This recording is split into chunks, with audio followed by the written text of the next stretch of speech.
Hello everyone and very good morning, good afternoon, good evening, whenever you see this video. This is again for you, and as I told you, okay fine, this is your own host and host Roma ma'am, and we are on to the mission of PTE, which stands for Pearson Test of English. So all the people, those who are planning to fly abroad, let it be the reason of academics or the job, this is the platform for you, right? And many of you have been asking me now and then, ma'am, what about IELTS? Dear, immediately after PTE, IELTS is the next thing that I'm going to cover up, right? So अभी in PTE, as I told you and I've been telling you in all the videos, कि इसमें 4 module होते हैं. That is speaking, writing, reading and listening, right? In this one, speaking wala we have completed. And related to that, you can get it on my video as it is given over there. You can just follow me on Nova9 and you'll be getting everything updated. But don't forget to subscribe, follow, like, comment and also share with your people, those who need it. Now the next thing, the next module that I'm starting of PTE is the writing part, right? Writing जैसा कि नाम से ही जाहिर हो रहा है यहाँ पे कि इसमें लिखित कार्यक्रम ज्यादा होगा, लेकिन राइटिंग के मार्क्स 2 पार्ट में डिवाइडेड हो जाते हैं, क्योंकि राइटिंग के लिए आपको रीडिंग करनी पड़ती है. इसके टास्क में, राइटिंग में हमारे पास 2 टास्क होते हैं, जिसमें एक में आपको एक चीज रीड करनी होती है जो आज मैं आपको समझाऊंगी कैसे क्या कितना, और दूसरा ऐसे राइटिंग होता है. जितना ये सुनने में आसान लगता है उतना ही जब करने पे आते हैं तो ये हो जाता है. सो हाउ टू गो कि ये करने की जरूरत ना पड़े and you have a smile on the face.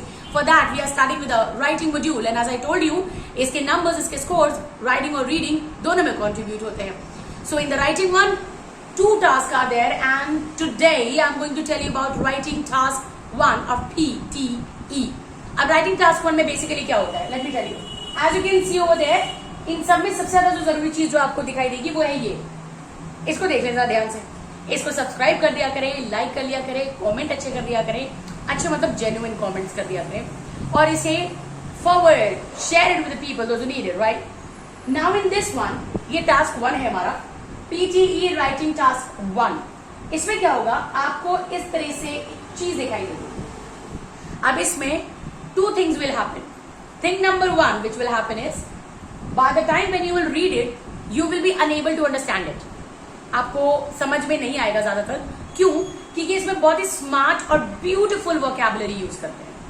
तो अभी होता क्या है, इसमें करना क्या है, ये पूरा आपको दिखाई देगा. और राइटिंग टास्क 1 आपसे ये कहता है कि आपको इसको 10 मिनट में लिखना है. 10 मिनट का मतलब मेरे जान ये होता है कि 10 मिनट में आपने इसको पढ़ना भी है और फिर इसको टाइप भी करना है. और टाइपिंग में जो चीज आपको ध्यान देनी है वो ये है कि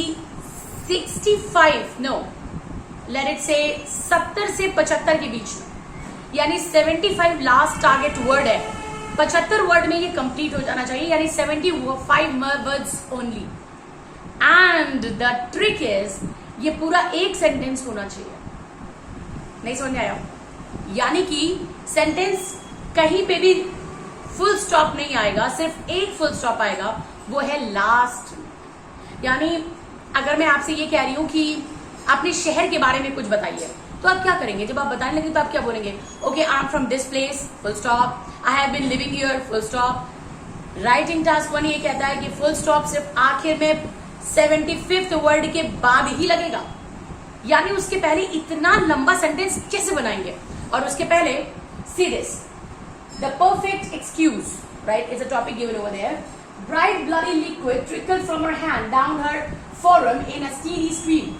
It was cooler than she had expected, and thinner. Not that she would really give it much thought. This was more impulsive, a spur of the moment action. Somewhere in the depth of her despair, she had come across the wild conclusion that it might satisfy her rage, soothe her. It had it, of course, that was to be expected. And the rain right now is unexpected. काश मैं आपको दिखा पाती.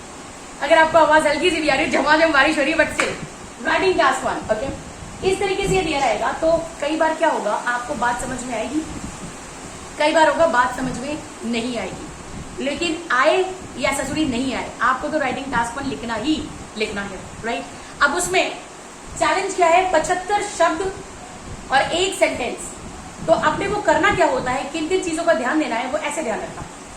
एकदम simple और सीधा method में आपको बता रही हूँ, एकदम सिंपल और सीधा मेथड. आपने करना ये है कि कुछ कंजंक्शन आपने सुना होगा ना, जिसको हिंदी में कहते हैं संयोजक। कुछ कंजंक्शन जैसे मान लीजिए जब भी हम किसी भी दो सेंटेंस को जोड़ते हैं तो ज्यादातर संयोजक जो सबसे ज्यादा इस बात को दिखाते हैं कि भाई इसके बाद ये हुआ, फिर ये हुआ, मैंने और ये भी पाया, तो उसके लिए जो इंग्लिश में कंजंक्शंस होते हैं which are and, furthermore, moreover, after that, followed by, इस तरह की कंजंक्शंस का इस्तेमाल करिए जहां फुल स्टॉप लगाना है। तो इससे क्या होगा, फुल स्टॉप लगेगा नहीं और ये कंजंक्शन लगा के आपका सेंटेंस लेंथी सेंटेंस में तब्दील होता जाएगा। और 75 वर्ड कैसे बनेंगे, कमाल शो। पहले शुरुआत करते हैं। Bright bloody liquid trickled from her hand down her forearm in the steady stream. Right? अभी आप फुल स्टॉप के बाद and the knife she had been using mere moments earlier was lying on the terracotta tiles. Done. Furthermore, कहीं कभी full stop देख लेते हैं। A few red spotches attempted to blend in with the clay-colored floor.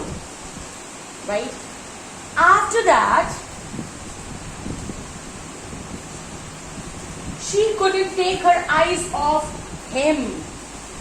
Annoyance, moreover, annoyance, loathing, whatever it was seemed permanent. Full stop.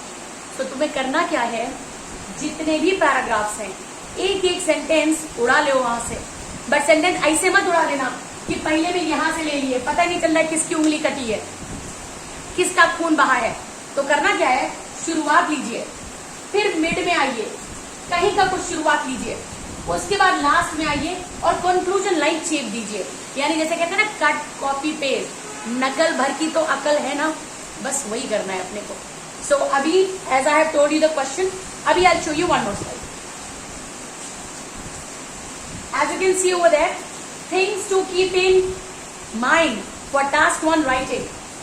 10 minute का ही time है आपके पास, तो आपने करना क्या है 10 मिनट में, 2 मिनट में जो पैराग्राफ है ना, जो तुम्हें दिया रहेगा वहां पे, उसको बस देख लेना कौन कौन सी पहली लाइन, कौन सी उससे थोड़ी सी मेल खाती हुई दूसरी लाइन, उससे मेल खाती हुई तीसरी, उससे मेल खाती हुई चौथी, 4 लाइन। अगर 3 लाइन में 75 शब्द हो जा रहे हैं तो 3 ही लाइन लंबी लंबी चूज कर लो, लेकिन ध्यान देना पहली, मिड और लास्ट, ये जरूर ध्यान रखना सीक्वेंस। तो पहले 2 मिनट में वो स्किमिंग वाला काम कर लो। राइट? जब स्किमिंग वाला काम हो जाएगा तो जब तुम वो कर ही चुके होगे, फटाफट बस लिखने का काम होगा। Am I clear? 75 words please come मत लिखना, 70 से नीचे मत करना, 75 से ऊपर नहीं, दोनों ही केसेस में मेहनत खराब हो जाएगी। तीसरा, 1 full stop at the end. इसका मतलब क्या है कि बीच बीच में कंजंक्शन लाने पड़ेंगे। जितने भी फुल स्टॉप दिमाग में आ रहे हैं, at that particular place you are suppose to use the conjunction, and those conjunctions, यानी पॉइंट 3 के बाद में तुरंत आपको लेके आ रही है पॉइंट 5 पे। कंजंक्शंस कौन से हैं? एंड, फर्दरमोर, henceforth, moreover, इनमें से जो भी याद रहता है, आपको 3 लगाने हैं, आप 3 यूज कर लो। अरे यानी माय पॉइंट। इसके बाद कंटेंट और स्पेलिंग, प्लीज बहुत ध्यान देना स्पेलिंग वगैरह पे। ऐसा ना हो कि इतना शॉर्टकट में तो मैंने तुम्हें समझा दिया, मगर स्पेलिंग वगैरह में नंबर लीव दो। So be very careful of the spelling और कंटेंट। कंटेंट का मतलब वही शुरुआत की एक लाइन, मध्य की और फिर आखिर की। Don't fall for grammar. बहुत ज्यादा डेढ़ शाना बनने के चक्कर में अपने हिसाब से कुछ मत लिखने लग जाना, क्योंकि इसमें ग्रामेटिकल एरर्स हो जाएंगी, कंप्यूटर पकड़ लेगा और स्कोर गिर जाएंगे। सो इन सब चीजों का खासा ध्यान रखिएगा, and then see what the score is all about. You know how you can check it. जब भी राइटिंग टास्क 1 लेना, बगैर इस पद्धति को यानी इस प्रोसीजर को अपनाए बगैर, ट्राई वंस, और एक बार करके देखना मुश्किलात कितने ज्यादा हैं, and after that try this funda and see the score, boom, it bounces. So thank you. आप मुझे बाद में सेंड कर सकते हैं why your comment, as I have told you. See that you share it, follow it, subscribe it, and keep showering the love as you people have been doing. Writing task 2 के साथ जल्दी मिलते हैं। Till then,